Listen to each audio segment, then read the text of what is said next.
guys, welcome back to my channel. Sas here. I'm here for another review of 90 Day Fiancé. Last night's episode was okay. Brandon and his family and Stephanie's shenanigans gave me everything I needed. Okay, now the rest of the cast, child, I'm just gonna speed on through them. This ain't gonna be long. I'm not gonna keep y'all.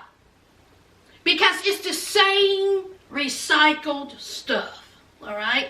Now let's start off with Brandon, honey. Now, last week, we know that Julia was fed the F up.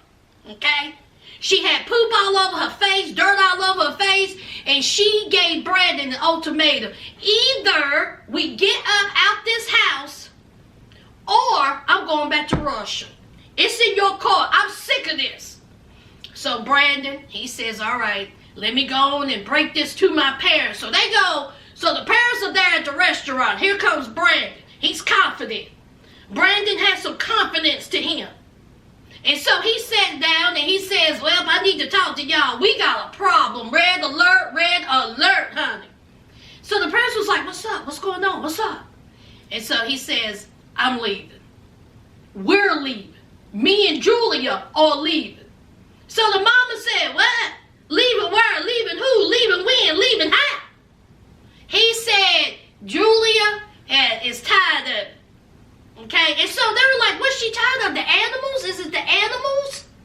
And so he was like, it's the animals. And he says that, you know, it's other things too, mama. Okay? It's you being needy towards me. And so that mama, she was like, oh no. See, you know, it's crisis mode. She can't have her baby boy leave, even though he's 27 years old. So Brandon said, this is it, okay? Me and Julia are leaving, and that's that on that. So the daddy said, how you gonna leave?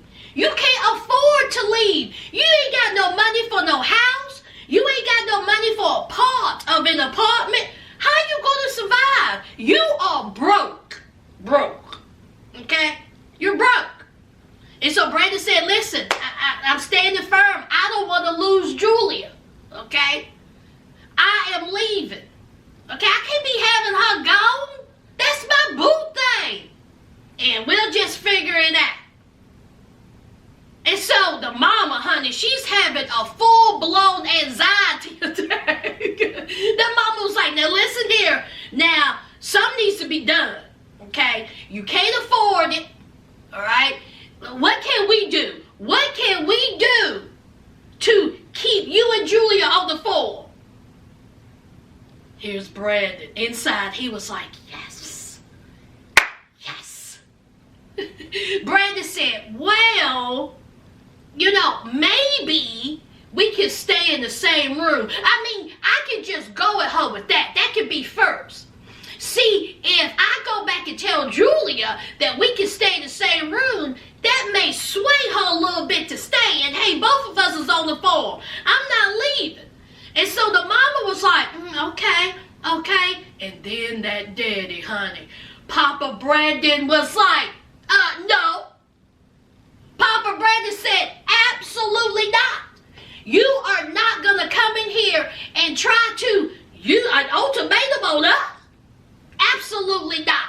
Okay? And I don't like it that Julia is putting you up to it. I don't like it that you coming up in here like this with your chest all swollen and your shoulders back. What's going on here? This is about respect. And if you can't respect that house, you can't respect us, then maybe you should move out. Take your feet to the street. Do you need some boxes? And so Brandon was cool, wasn't he? Brandon said, I think so. Maybe we should leave. And honey, that mama had a fit. No, wait, y'all stop. Wait.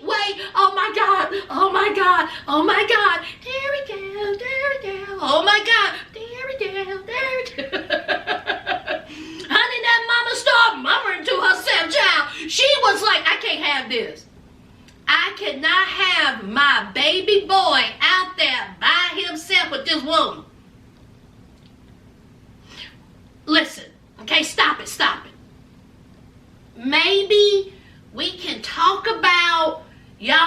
staying in the same room if it means y'all are underneath our roof. And so the daddy said, you done lost your mind.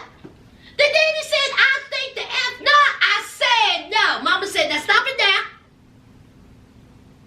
Now listen, we will discuss it. Daddy said, I said no. This is ridiculous. No. Let's talk about it. Meanwhile, Brandon is like this. On the inside, Brandon is like, hey, come on, hey, come on.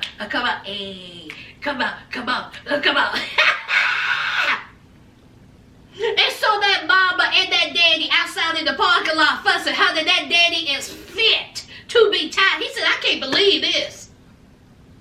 He said, it really bothers me that she put him into a situation where, you know, he has to choose. And even the mama said, Mama's like, I don't like this. You got to choose between us and your woman.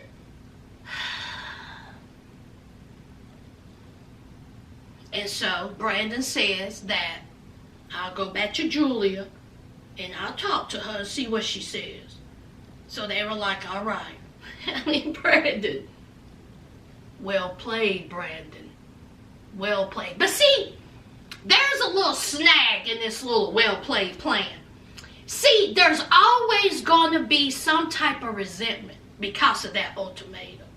That daddy is never going to look at Julia the same way. It's always going to be some type of resentment. Always. So, you played your hand, Brandon. You better realize it's going to come up one day. I don't know. It could be 20 years from now. But that conversation will come up again. And it will be towards Julia. So, later on, they go to this little pool hall, honey. Now, I don't want to toot my own horn. But I can play me some pool. Kinda, sorta. I mean, I can hit the balls. Y'all, I love me some pool, child. But anyway, they in the pool hall. And Julia says she liked this place. She said, ooh, I like it here. There's people all around. There ain't no pigs, goats, ducks, nothing. These are humans. I'm enjoying myself. I got on my little red lip. Julia and Brandon makes a cute couple. I've said this.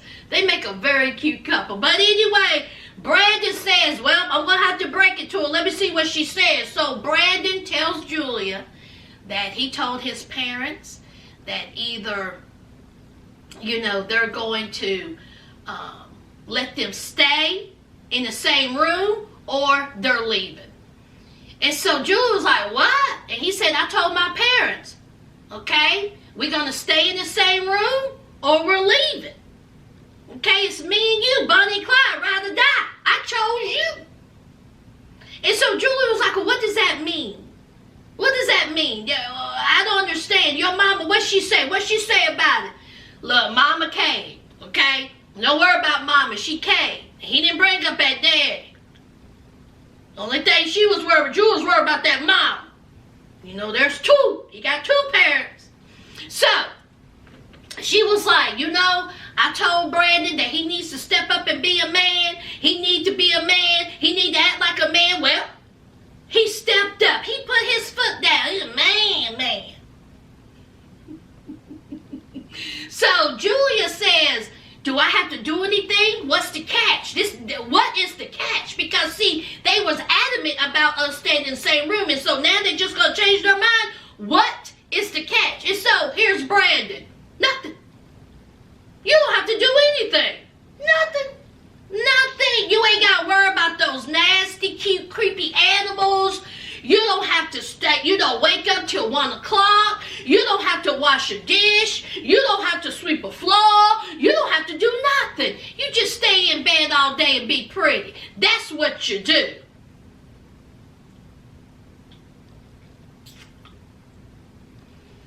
Oh, Brandon's parents don't know how to negotiate. Brandon's parents don't know how to negotiate. But we here. So, of course, Julia like that. Julia was like, hey, I'm going to stay here. I don't have to do anything. And I get to sleep with my man. Let's get on back. Let's break that bed in, right? So they go back and, you know, They go into the same room, and what y'all think?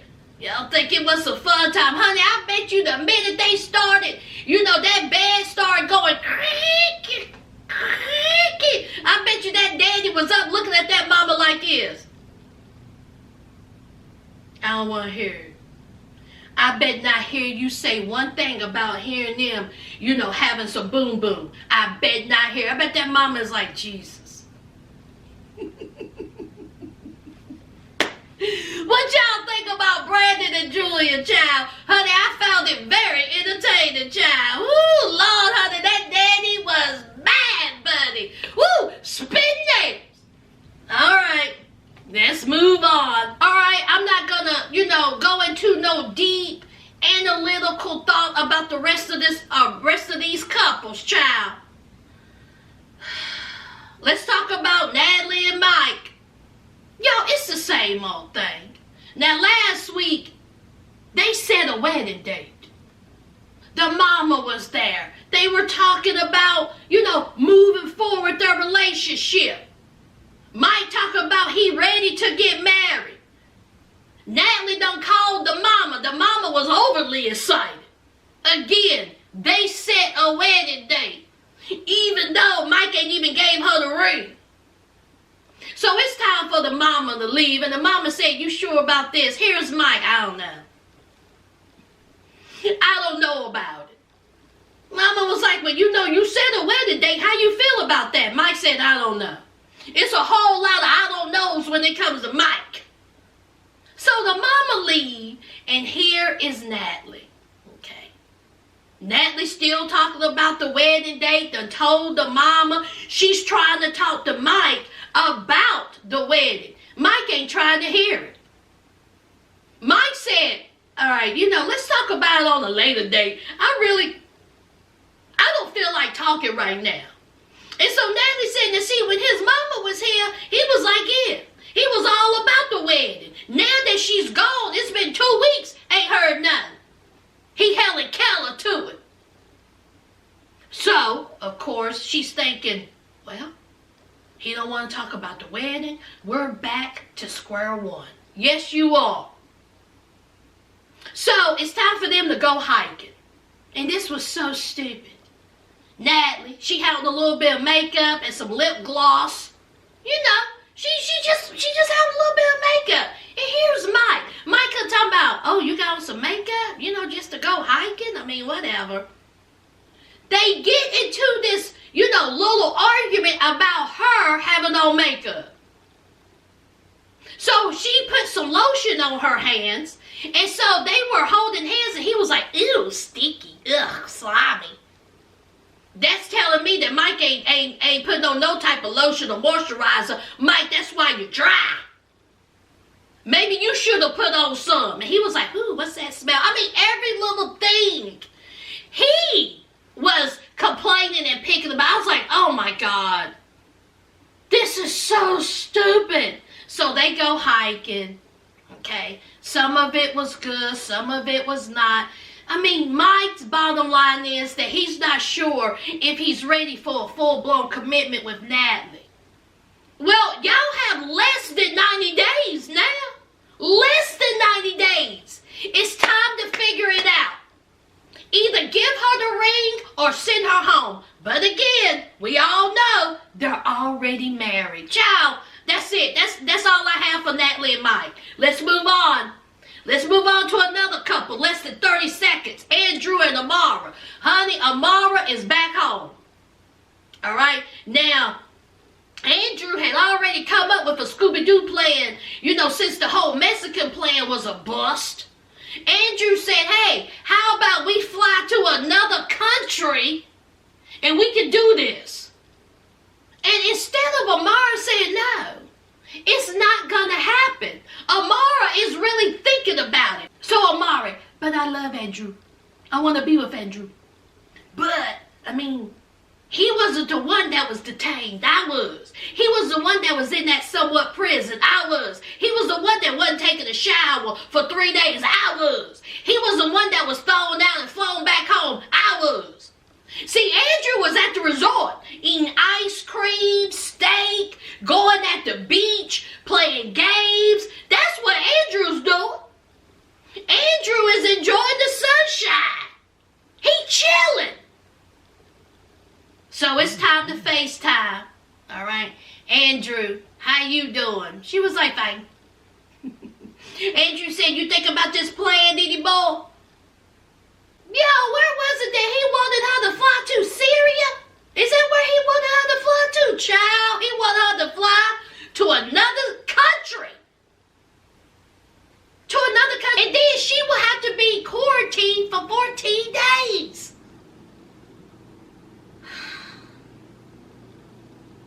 She's still thinking about it. And she said, I won't have to fly. I'm going to have to be quarantined yet again.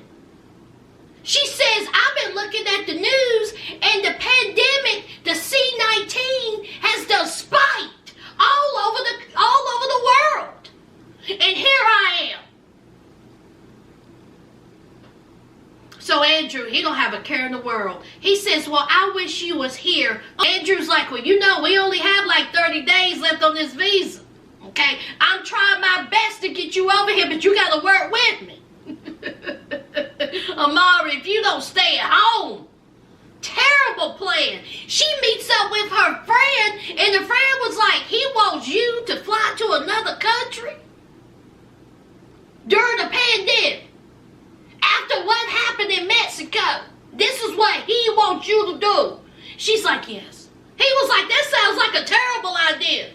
I don't think you should do it, girl. You need to stay here, girl. Amara, I don't know what I'm going to do. I just don't know. I don't know what. Amara, stay home. That's what you do. Stay home. That's all I got for Amara and Andrew. Let's move on to 30 seconds. So, bottom line is, Hazel come over to the United States to get her freak on. Is that what I'm understanding? Hazel coming over to the United States just to meet a woman. Okay. So we know Hazel, she's bisexual. Tariq cool with it. Okay. So they on some date now. They looking at all these girls for Hazel. Tariq just there. Okay. Now, this is my thing. We already know that Hazel was jealous of Minty. See, they've already tried this. And Hazel said out her own mouth that she's jealous and she didn't like the way Minty was eyeing her man and how her man was eyeing Minty. So what's going to be different about this one? What's going to be different? Whenever you bring someone into a relationship, man, woman, whatever, threesome, something is always going to happen. Okay? Something's always going to happen. So, anyway, so they're looking at girls, and he's like, which one do you like? You like tall, short, chunky, petite? What do you like? Okay? So, Hazel, she says that she likes the brown girls. Okay? She like them brown. So, they're talking about it, and so he was like, okay, what's the rules? What's going on with this? And child, honey, she said, what rules do you have? And he says, the only thing I have is this will not be connected to my daughter. Okay? We only going to play this game when my daughter is with her mother. My daughter ain't going to have nothing to do with this mess. Well, what if you and Hazel both like this woman that you pick? I mean, Hazel is in it for the long run. You do understand that, Tariq. She wants a woman. She wants a woman in the house, and eventually she's going to want a woman 24/7. What are you going to do then, buddy? Do y'all understand that this is just a hot mess, child? That's it. That's all I got for Tariq and Hazel. Let's move on. I told y'all I ain't keeping y'all with this. Rebecca and Zed, 30 seconds. How is it that you're going to invite your homegirl over and you ain't got nowhere for them to sit? Come on over to my new place. I mean, I ain't got nowhere for you to sit, so you can just stand and run your mouth. So here comes the friend, the one that has her, reservations about Zed. Okay, the PI. She comes over and immediately she is drilling Zed. All right. She's like, you do know this ain't playtime, right? You do know you are here. Okay? This ain't no visit. This is here. You are staying here. Y'all supposed to be getting married. This ain't playtime. So what's up? What you gonna do? So here, Rebecca. Well, he gotta wait a certain time before he gets a job. And, she went on and on and on. And so the friend, she was like, listen, let me just cut it, okay? We done been through this with Rebecca. Picking no good men. We had to go through all this with the ex. Here we go again, y'all. The ex. How long ago was this, y'all? Years ago. And we are still talking about the ex. Rebecca has said Zed is nothing like the ex, okay? Zed is different from the ex. Well, honey, that friend was like, look, I see some similarities. Age group, North Africa, okay? Going in too quickly in this relationship. Moving over here. I see some similarities here. And so Rebecca, she's standing there looking like, who done it, what for? And so the friend said, do you know what else is similar? See, didn't you and him live in this building together? You and the ex lived in this building together. Y'all just lived down the hall, right? Now see, Rebecca has already told us this. And she has yet to tell Zed this. That her and that ex lived in the same building. What's the problem? Honestly, y'all, friends, if you were dating someone and you live in the same building as this person's ex, would you care? Especially when the relationship is over years ago. That ex is gone. He's in Morocco. Who cares? So here is Zed. Zed says that he's tired of hearing about this ex. I'm with you there, Zed. I agree. We all tired. He's tired of being compared to this ex. He is not the ex. He is a different person. He says that he's upset that they up in that building together that Rebecca should have told him. And he tired of that friend. She running that mouth. So here's Rebecca. Rebecca done got emotional. Rebecca done got to cry, start flying. Here is Zed comforting her. And then here's that friend just looking at her. She's like, listen, I'm not trying to cause no problems. I'm not trying to be a bad friend. I just want to make sure that my friend Rebecca, ain't getting the okie doke pulled on her. Excuse me, friend. Your friend Rebecca is 50-something years old, and she has chose this life. She has chose to be with another man, with a man from another country. What you got to do with it? What is going on with these friends? If this is something she want to do, so be it. I said this before. You want to do this, and it goes crazy. It goes to the left or the right, and he breaks your heart. Don't knock on my door. Don't knock at my door. I don't want to hear it. And until that happens, just be a supportive friend and be like, look, what's going on? That's it. You ain't got to do this. You ain't got to do that. It ain't that deep. Especially for you. You're the friend. So she says that she don't want Rebecca hurt again. That she's just looking out for her. Okay? Meanwhile, she's doing all this interrogation. She's doing all this towards Zed. Honey, I tell you, Zed done had a rough couple of, honey, I tell you, Zed has had a hard time here, ain't he? He ain't got no furniture, okay? That daughter and that daughter's boyfriend gave him heck, and now the friend. Zed is like, what in the world? I haven't even been here a good 3 days. So the friend, she she goes over there to Zan and she's like, listen, I don't mean nothing by this, okay? I just don't want my friend hurt. And so Zan was like, woman, all right, get on up out my face. So Rebecca, she says that she feels like that friend, that dollar bar, everybody's been hard on Zan. Zan is not the ex. And she feels like if they keep on crapping on Zan, Zan gonna definitely want to go home. Child, did y'all see the preview for next week, honey? Well, in 2 weeks, Zan talking to that young girl, and that young girl said, I help you move. What a mess. Y'all, let's move on, child. Let's move on. Oh, Stephanie and Ryan, child. Stephanie and Ryan laying in bed. Ryan look like he ain't got a care in the world, honey. Stephanie said, I just want to, cut to it. Why didn't we do a little bump? What's up? It's been 10 months. Here come Ryan. I thought you needed your rest. I mean, wasn't there something wrong with your arm? Ain't your arm hurting? Okay? I thought you needed your rest. She said, it's been 10 months. I don't need my rest. I need my back crack.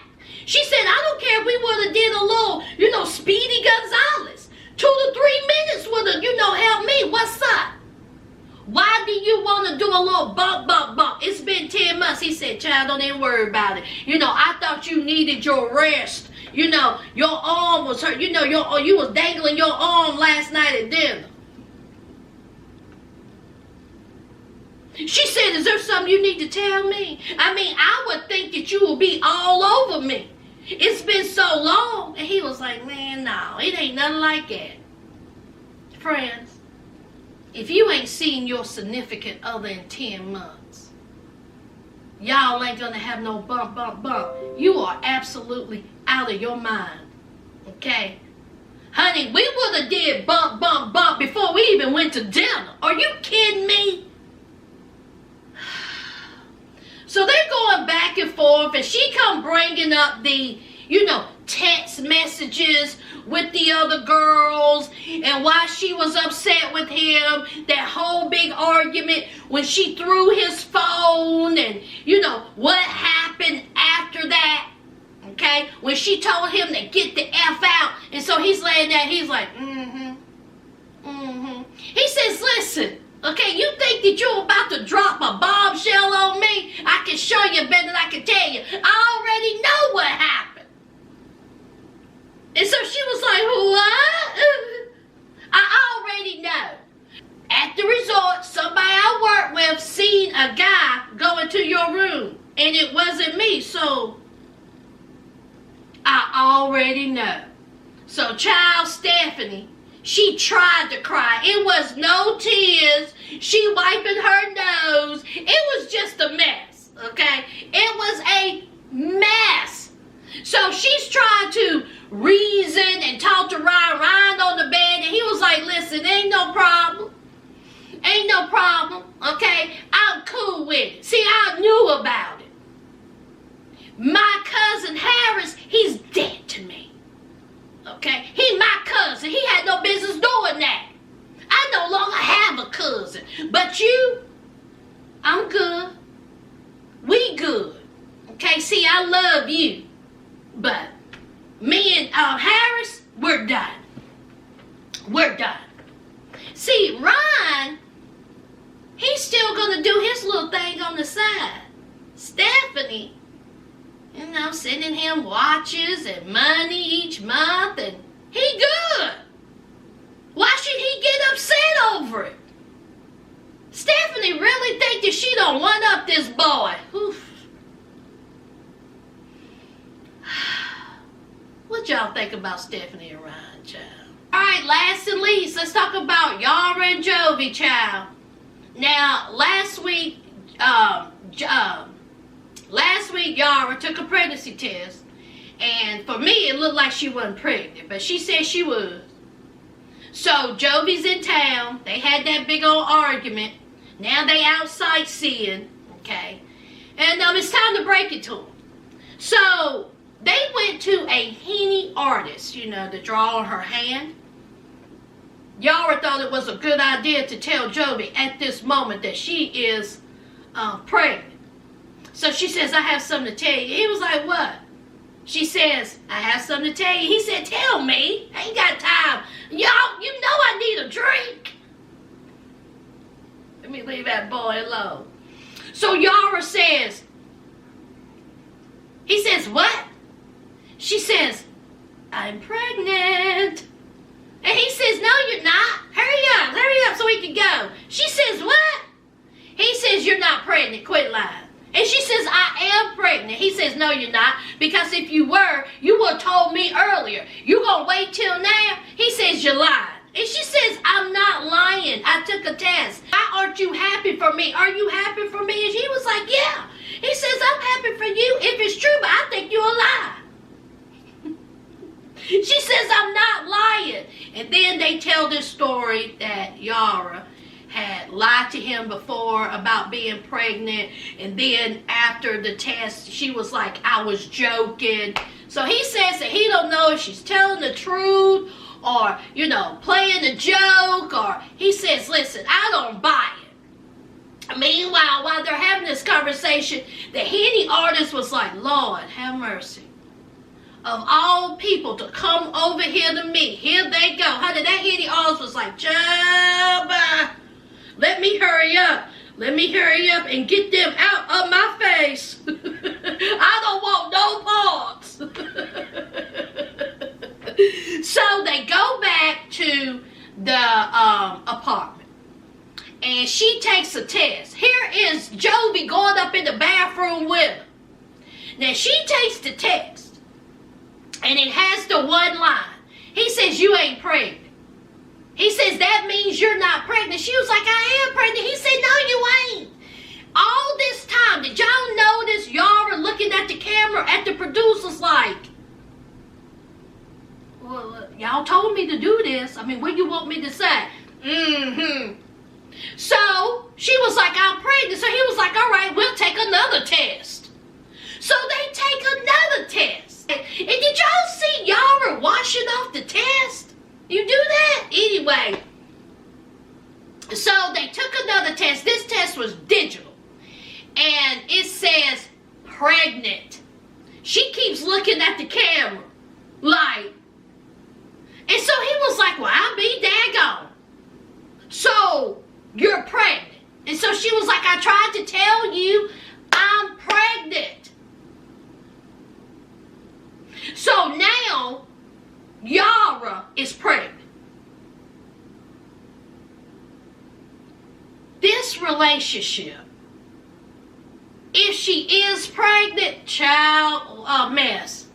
Okay? Even when he found out that she was pregnant, there was no type of picking her up, grabbing her, kissing her all over the place. Be like, oh my God, this is great. I love you. It was none of that. It was, okay, well, you're pregnant. Yara and Jovi is a whole mess.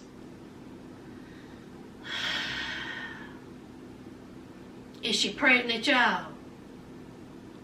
I guess. That's what the test says. All right, y'all. That's it. That's all I can give. All right?